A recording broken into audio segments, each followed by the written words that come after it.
and the children involved, we felt it important for the community to hear from the heads of both of these agencies, and both are flanked by members of the Alamance-Burlington School Board. After the press conference, should you have any additional questions, you may reach out to me regarding the investigative or sheriff's office questions, any criminal piece. For questions regarding Alamance-Burlington school system, please reach out to my counterpart, Les Atkins, Public Information Officer of the Alamance-Burlington school system. And at this time, I will turn the press conference over to Alamance County Sheriff Terry Johnson. Sheriff. Thank you, sir. First of all, I'd like to welcome the media to the Alamance County Sheriff's Office, and I would like to thank the school board for being here also. The working relationship that we share with them is fantastic.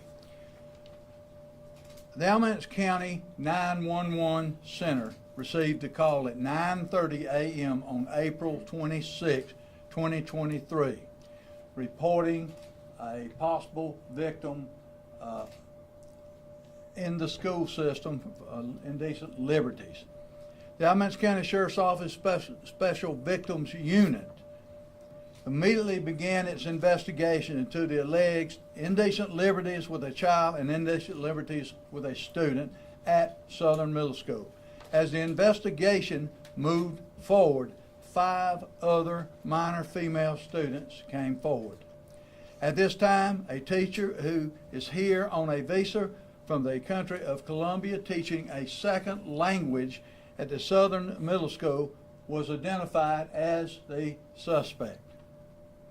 As a result of working with the Alamance County school system and Superintendent Dane Butler, Ivan Ardila-Perez, white male, 37, has currently been arrested and charged with 2 counts of indecent liberties with a child and indecent liberties with a student. The investigation is continuing at this time, and more charges will be forthcoming. We have met with our district attorney, and he has asked us to hold off until we have completed the investigation for the remaining charges. We encourage any student that has had problems at the Southern Middle School with this particular teacher as far as indecent liberties, please come forward to our sheriff's office. The ages of the students that were victims were between 11 and 13 years of age. I want to sincerely thank our superintendent, Dr. Dane Butler here, and his staff for their full cooperation on this matter and this investigation. Working together and helping keeping our children safe is what it's all about. And we're going to continue to do that and work together to see that this investigation is completed, and if anything else in the future will be treated the same way. At this time, I'd like to introduce Dr. Dane Butler, Superintendent of Alamance-Burlington School System. Thank you, Sheriff Johnson. My Board of Education and I stand here with you today because this is a serious matter that deserves our attention. We want our families and the community to know that we are united and working together. The actions of one of our teachers have brought disappointment and frustration to our entire school community. As I said at the beginning of this school year, I have zero tolerance for misbehavior by our students. This goes for our staff as well. This will not be tolerated on my watch. Additionally, I want to emphasize that the actions of one individual do not reflect the values of our school district. We have great teachers, great staff, and administrators who work non-stop to help our students. We must remember that moving forward. At ABSS, we are committed to providing a safe and secure environment for our students to learn and grow. This kind of behavior that we're talking about right now is simply unacceptable. I want to reassure you that we take our responsibility to protect our school community very seriously. We have strict policies and procedures in place to ensure that all of our teachers are properly vetted before they are allowed to work with our students. However, even with these measures in place, we know that no system is foolproof. Sometimes, despite our best efforts, employees make their own choices and have motives that do not align with those of ABSS. As Sheriff Johnson said, we acted swiftly as a team, and we're cooperating fully with the Alamance County Sheriff's Office with their investigation. We will take any necessary steps to ensure that justice is served. I appreciate your time today. I would also like to thank the Alamance County Special Victims Unit. They are continuing this investigation, and they've worked tireless ever since the report come in. I want to thank y'all. Now, got any questions? Yes, sir. Sheriff, I'm a little confused on the timing. You described it as, in the press release, it started Wednesday morning, 9:30, I think you said, and then arrested that night, charged. We've heard some discussion that that's when the law enforcement became aware. Was there any indication to the school directly about these problems? Mr. Boney, I will tell you that we followed our timeline per protocol of our school board attorney, and considering personnel rights, we felt like we rolled this out what we knew and verified it in the most timely manner possible. The school system was not made aware of this before last Wednesday? I would have to go back and look at the timeline on that. I will tell you that Lieutenant Mays contacted me via cell phone to let me know that there was certainly a concern that this was happening. I cannot go on just a concern. We have to verify. So the time I was verified was very near when Sheriff Johnson got involved. Sheriff, you mentioned in the press release, and we carried it on Fox 8, that one of the incidents happened on February 26th, another on April 12th. February 26th being a Sunday when there was no school. April 12th was in the middle of Easter break when Mr. Ardila-Perez was in California. Was there ever any concern that those dates didn't jive? Where do you get the date, April 26th? From our website, Fox 8. I think probably April 27th is what the correct date. No, February 26th, Oh. when one of the incidents allegedly occurred, and then another on April 12th, when another incident allegedly occurred. Can y'all address that? Do you have any idea where the Fox 8 might have gotten those dates? I'm not aware what the dates were. Sure didn't get them from me. Referring to the dates on the warrants, they're approximation. No, the dates on when the incidents happened. Okay, I When do these not have girls official claimed that dates. they were, whatever. No, sir, we do not have official dates. Okay. Another question. Now, he is a citizen of Colombia. Has the Colombian consulate been notified that we're holding one of their citizens? At this point, we are working to try to finish this investigations, and then we'll notify the proper authority. He was here on a visa. Right. Right. Was it a temporary visa or a permanent visa? It was a temp. Yeah. Sorry. No, you certainly So, go ahead, because he worked for the school. First of all, going back to Mr. Britt's question, that date in February, I think that may have come from the interviews and investigation of some of the victims, stating when this may have occurred originally, but we did not know about that February date until later. In terms of the questions about how he got here and why he was here, we do work with outside vendors who recruit people in other countries who are vetted, and they have some type of licensure that allows them to teach for us, and they are vetted by their background check as well. So on his visa, if this all plays out the way, I'll tell you a couple things that are going to happen. His visa will probably be revoked, for lack of a better word, and he's going to be recommended for termination by me to the school board. And so it was a temporary visa? Yes, the visa, I think, lasts for 4 years. That's as long as they can stay and work for us. Okay. What steps is the school district taking to educate parents about Title IX reporting mechanisms and how parents and students can report safely any indiscretions like this that take place? One thing I'm doing is standing right here with Sheriff Johnson to let our parents know that are listening that we're not going to tolerate this, and we're on the same team. And if you have a need, we are available. We've said that from day one.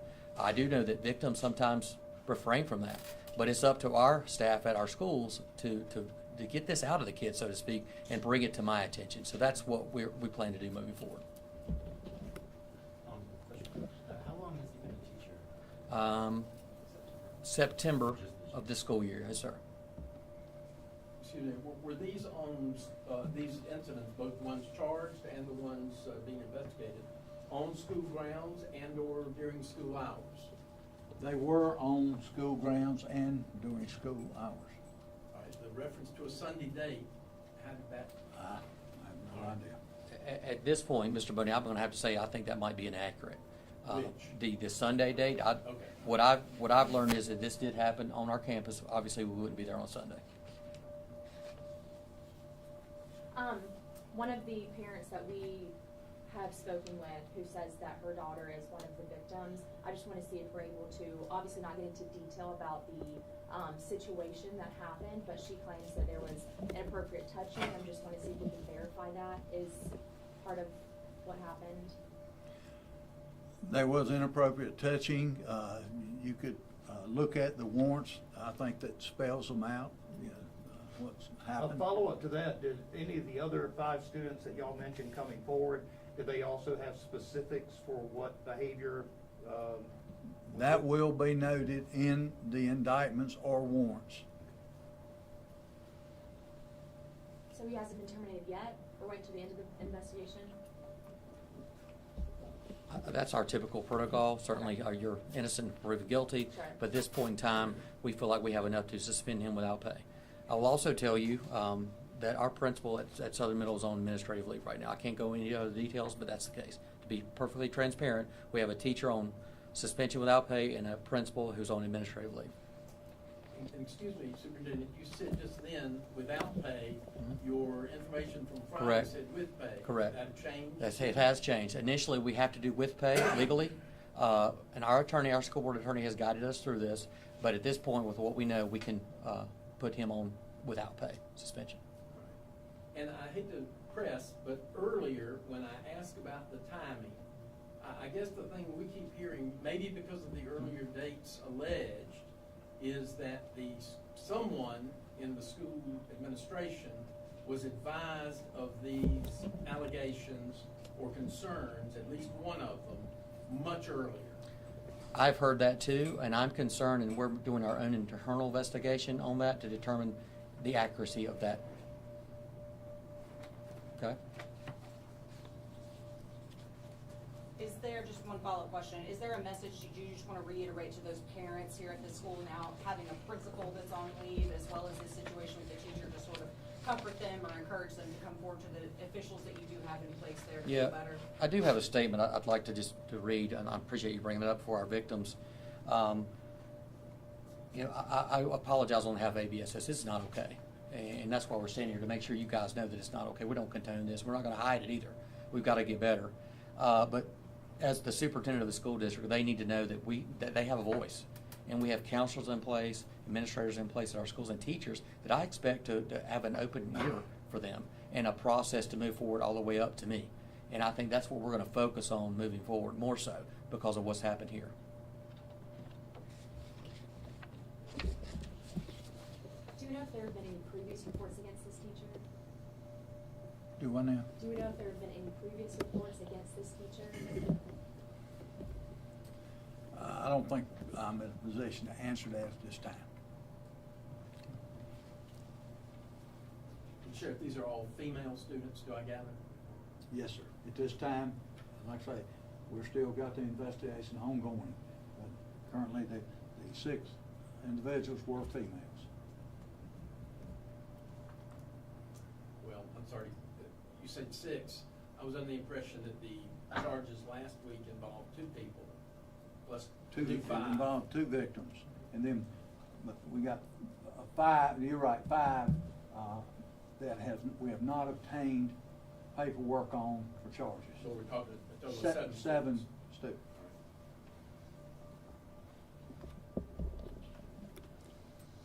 Any other questions?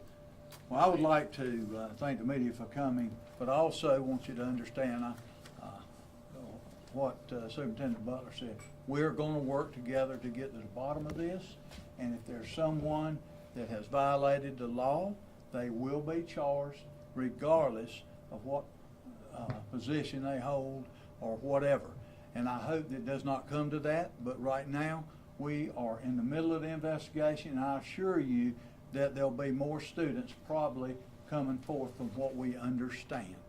And I want you to understand too, media, that these are 11 and 13-year-old kids. And let's be thinking about that when we print the papers. Okay? Can you say that the suspect is licensed to teach, what kind of credentials he has, and is he licensed through NCDOE?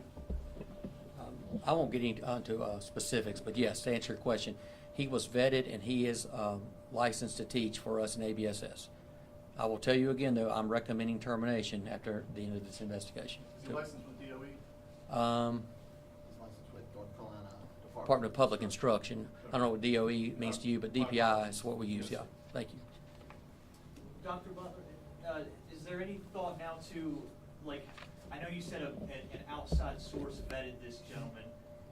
Does the school system need to also go back and vet teachers in this situation, or are you comfortable strictly solely relying on these background checks from outside sources? I would say that, again, in my original statement, this happens. It's unfortunate that it happens, but a background check, interviews, subjective and objective assessments of people, this could still happen. That's what's so unfortunate.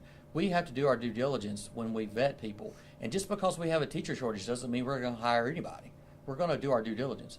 But these situations are very isolated and minimal, luckily for us, but one is too many. Superintendent, could you just elaborate a little on what is the nature of the administrative leave for the superintendent? I cannot at this time, I'm sorry. I'll just say he's on administrative leave. Is it related to this case? He's on administrative leave.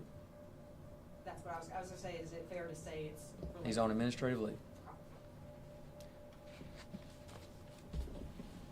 Once again, I'd like to thank the media for coming. I'd like to thank the school board and the support you're giving the administration and the support you're giving the sheriff's office also in this investigation. Thank y'all for coming here, and if you have any questions, we'll be standing around. We'd also like to recognize State Treasurer Dale Falwell, who joined us here today, and also the work of our school resource officers who kind of helped the investigative team navigate through the school systems during the investigation. So a lot of people put in a lot of hard hours and did a really good job in this particular case. Thank you again for coming, and don't forget that the digital copies will be coming your way shortly. Thank you all. And if you got any money in the state treasurer, there's the man you need to see. Sir.